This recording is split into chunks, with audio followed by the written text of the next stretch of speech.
Jo hi soc. Doncs amb la Daniela Brown i el Pere Arquilloé. Acabem de veure al llibre una obra. Aviam, que la defineixin ells. Com la definiu vosaltres? Daniela, engega. És una comèdia, però amb un rerefons filosòfic i que parla d'un futur immediat on els actors són substituïts per robots. Una comèdia distòpica. Sí. Una animalada que no acaba. És una animalada. Però molt divertida i amb diverses capes, amb rerefons, donat també per plantejar-se moltes coses, per preguntar-se moltes coses, i amb un ritme absolutament trepidant. Anem com a bojos i això li dona un aire molt especial, li dona una manera de fer que el país aquest no es veu gaire. Té un to farcesc, un punt farcesc també que aquí aquest país costa a vegades de trobar. Vull dir que és molt interessant, és una comèdia que per venir a riure i per venir a rumiar també. Delirant. Delirant, un punt delirant, sí.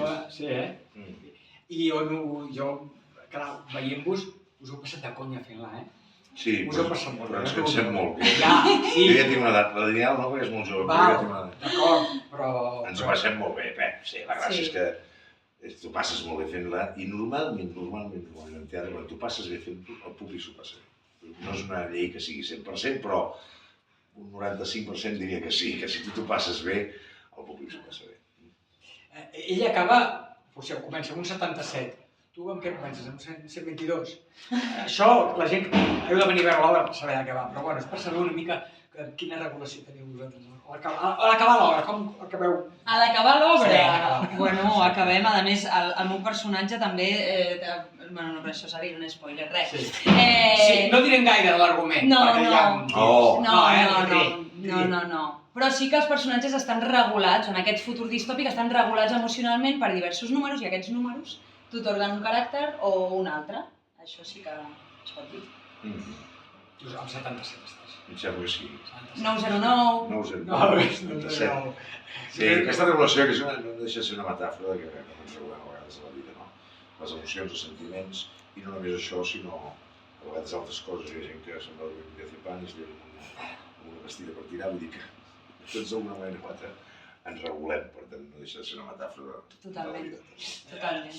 En alguns moments surt la música d'Evangelis, de Blade Runner, que en aquells temps, els que la vam veure en aquell temps, ens semblava que era tan futurista que allò no passaria mai. Hi ha moltes coses que ja han passat. Teniu por que en el futur els robots suplantin els artistes? No ho sé. Sí, esclar, sempre fa por això, però... El que passa que el teatre penso que serà dels últims llocs que suplantaran. El que acabaran fent-ho, però jo crec que és dels últims, perquè la presència humana és el que dona sentit, la presència directa, la presència... Exacte, de carn i ossos i de veu i de... De respiració i de les emocions passen per un altre canal. Per tant, potser sí, però jo ja no ho veuré, segurament. Som la base, som la resistència, diu el seu personatge. Som la resistència, exacte. En el teatre som insubstituïbles, potser en una pel·lícula, no? En el cine, la intel·ligència artificial ja ho estan fent. Ui, no, i tant, el cinema, però en el teatre... El cinema molt aviat, però el teatre és complicat. En quants sectors de la vida ja s'ha substituït? Ara mateix truques a l'hospital i t'atén el teu assistent virtual, ja no t'atén ningú. I dius, hòstia, m'estàs tornant boig, no? Però aleshores sí que potser això és una mica també l'obra, no? Davant dels robots, els actors poden dictar encara la seva llei, perquè els actors els hi tenen molt que ensenyar, els robots, perquè si no els robots no aprendrien de vosaltres. Els robots intenten succionar-vos, aprendre a tots, potser menys Calderón, però bueno. Vull dir que hi ha aquesta resistència, no? Sí, hi ha aquesta resistència. De moment, aquí, en aquesta obra, sí. Després ja, a l'hora de la veritat, ja ho veurem, perquè també se cita que els hi veu un programa, una setmana tenen fet tot el que seria l'Institut del Teatre. Una setmaneta els programen i llestos. No s'equivoquen mai, no obliden la lletra, sempre donen el peu, vull dir que són crac. Però aquest és l'altre problema que té, perquè el teatre no precisament és l'antítesi de la perfecció. El que dona vida és la no perfecció, l'error continu o petit que pugui haver cada dia.